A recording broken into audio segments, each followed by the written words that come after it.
Hello everyone, welcome to Coping with NSU 101 Episode 2. Today we have with us the Dean of School of Business and Economics, Professor Helal Ahammad. Sir, how are you today?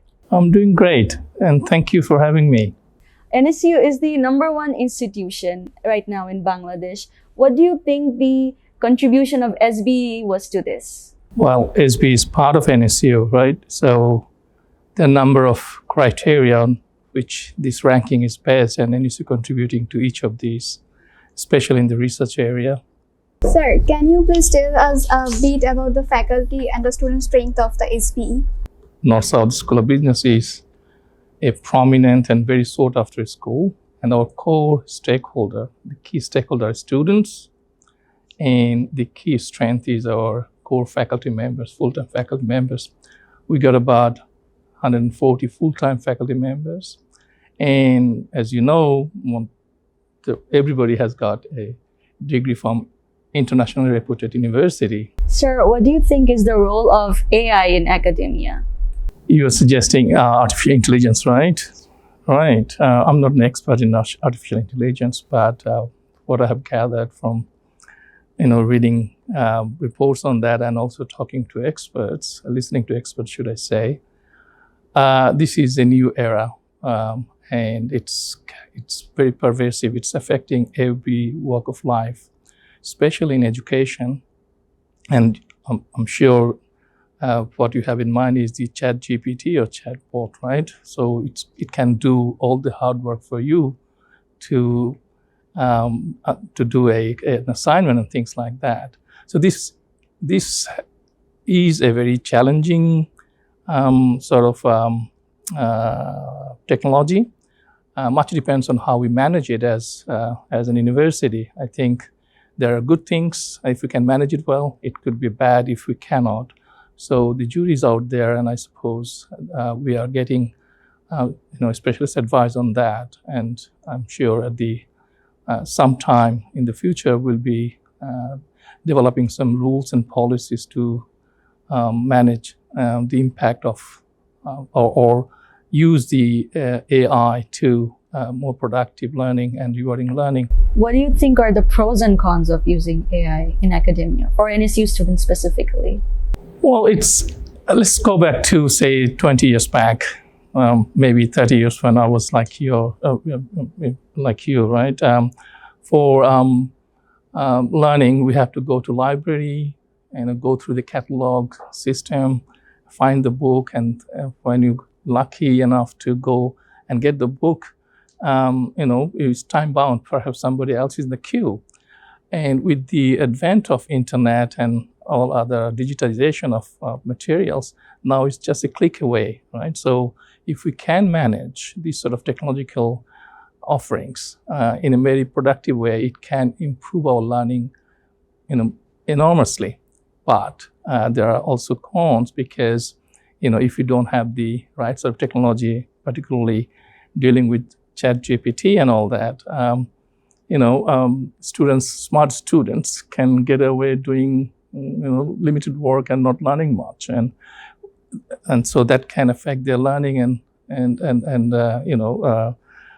the potential. Sir, let's talk about the curriculum in the field of business and economics.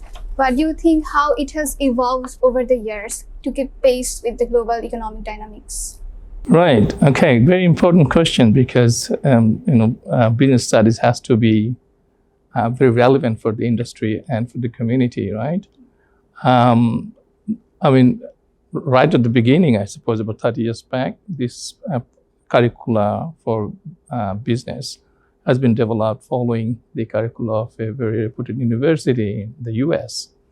Over time, of course, we looked at what are the key issues, emerging issues and all that, and the curriculum being adjusted accordingly. So working very closely with the industry.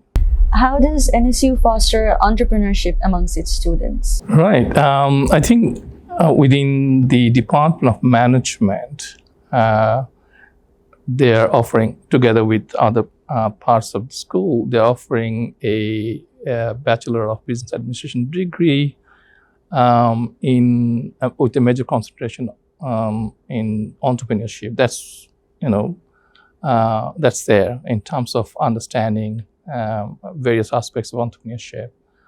But my understanding is that you don't become an entrepreneur just by studying entrepreneurship and all that. You need to have that sort of acumen and a natural instinct and all sorts of things. They are learned over number of things, right? So in terms of knowledge and expertise, it's there. In terms of some of the critical skills, the university has got a number of student clubs, right? They will allow you to get in touch with the industry leaders, the big entrepreneurs and all that, and you can learn from them. They can share their experience. That's another channel. Sir, we would love to hear some of the success stories of our NSU alumni in the field of business and economics. Everywhere you go, right, you will bump into NSU alumni, right, here in Bangladesh or overseas. And in my limited experience, I went to various student clubs events, and they bring in industry leaders. In most cases, I see, NSU alumni.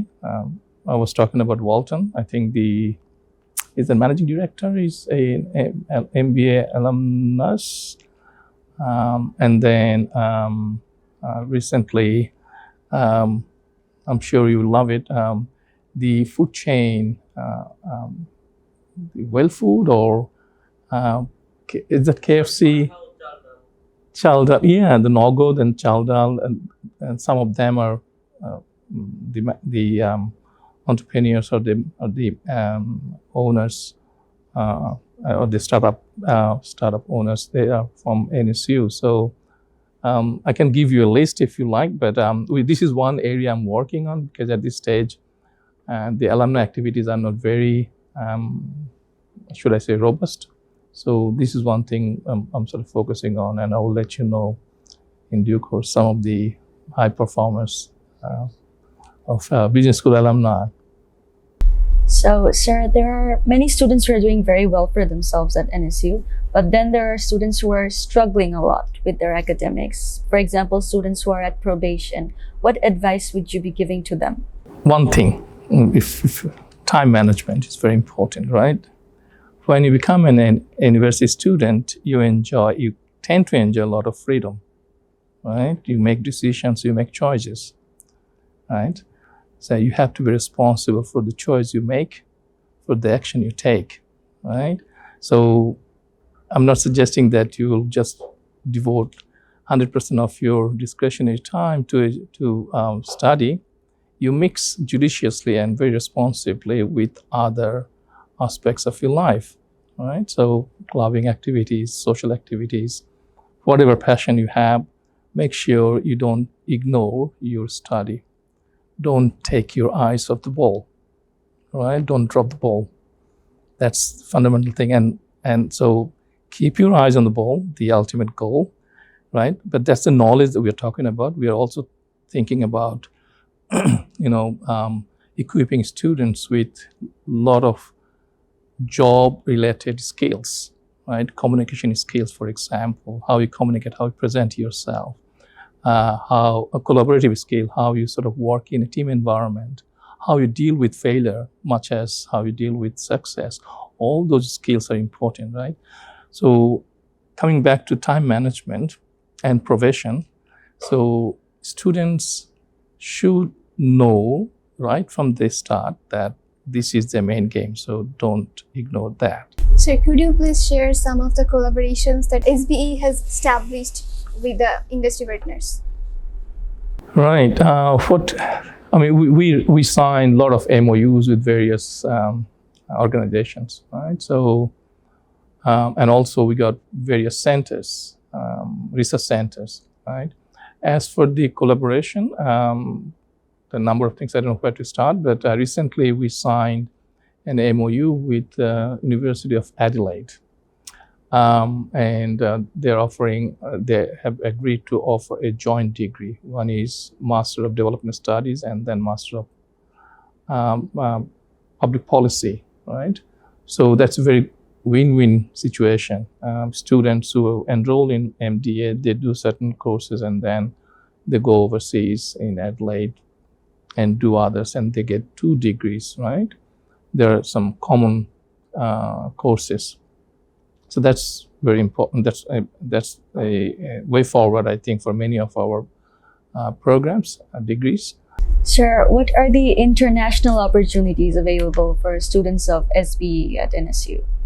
I think year before, a couple of students, one male, one female, they got admission in Columbia University for doing masters in public policy or something like that. And I was happy to write reference letter for them. So just one, some anecdotes. But yeah, taking postgraduate degrees after finishing your bachelor here, or even after finishing your master's here, you can also seek higher studies elsewhere internationally. Also, with a bit of job experience and all, you can seek employment overseas. And also not just masters, but you can seek admission for PhD or masters by research and all that. So this is one. The second thing is, I think there is a small program for student exchange. So I think our Office of External Affairs is a conduit. It's sort of making or doing all the facilitation work. So students who done certain courses here, if she or he is eligible for undertaking few courses in a designated university, they can do it, right? And then they can come back and get credits for the courses they've done and finish off rest of the courses and get a degree from here with a very rich international experience. So exchange program, doing higher studies, and even at times jobs and things like that. All these are the opportunities I think NSU students can aspire for. Sir, do you think you could make NSU SBE the best business school in South Asia, if not all of Asia? There are 3 aspects, right? First is, of course, learning, right? And associated with that are the employability of the students. There are criteria, right? When you say best, it has to be based on a set of criteria, right?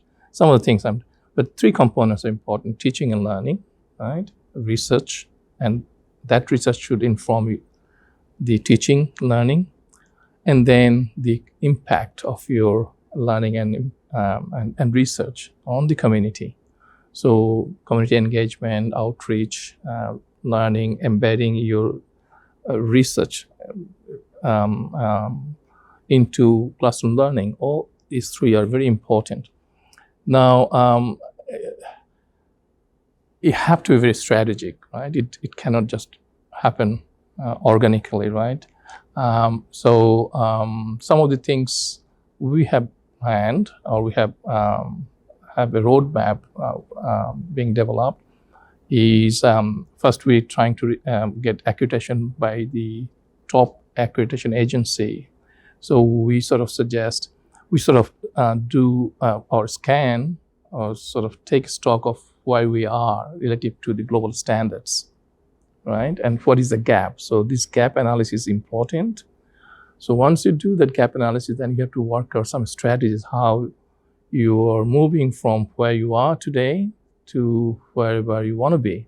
So we have to have a roadmap about some of the strategic measures or actions that we have to take, right? And that also needs resources, right? So we have to have the leadership on your side.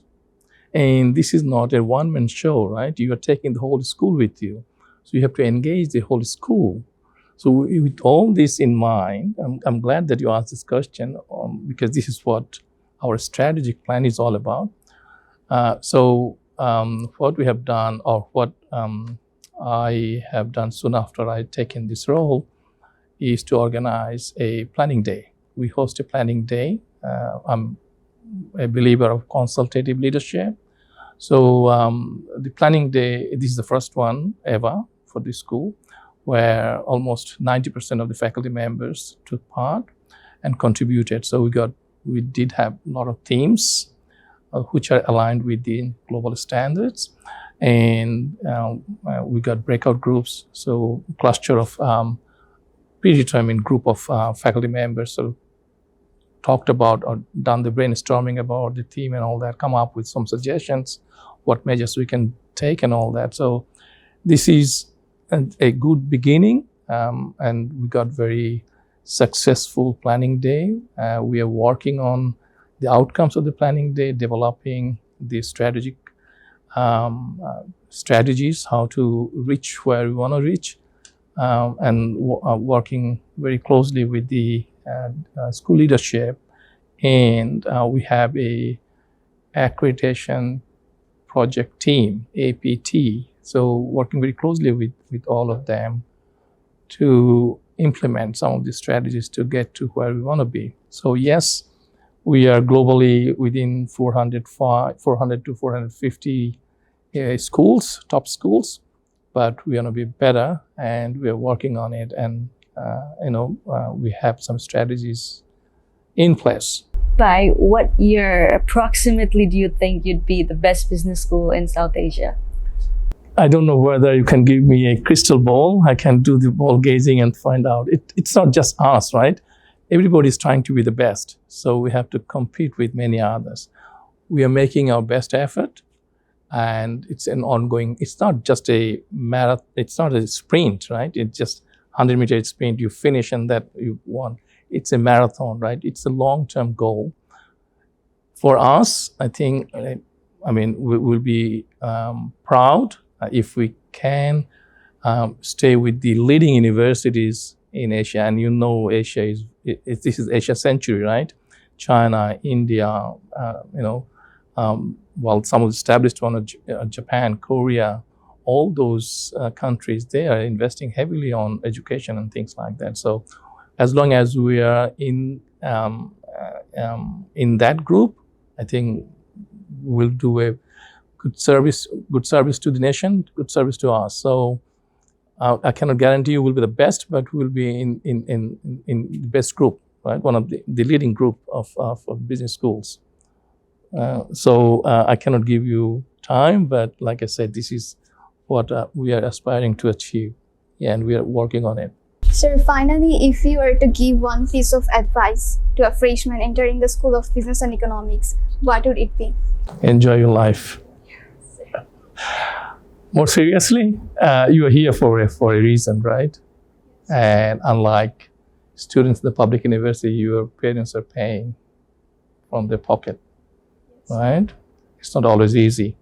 So make sure, again, I'm repeating myself perhaps, keep your eyes on the ball, right? Regardless what you are interested in, focus on your study. That's the first and foremost responsibility, right? Second thing is the ultimate objective of getting education, right? Becoming knowledgeable, but at the same time, end of the degree you're going to compete for a job. Make sure you are job ready. And for that, it's not just classroom knowledge. You need some of the desirable skills that your employer will be looking for. And end of the day, you have to be happy, right? So enjoy your time. And I can guarantee you, judging from my own experience, your time on campus is the best time ever in your life, right? So don't waste it. Enjoy it, but don't take your eyes off the main game. Thank you for your time, sir. That's all for today. Thank you for staying with us. Stay tuned for our more exciting episodes. Till then, take care and keep spreading love.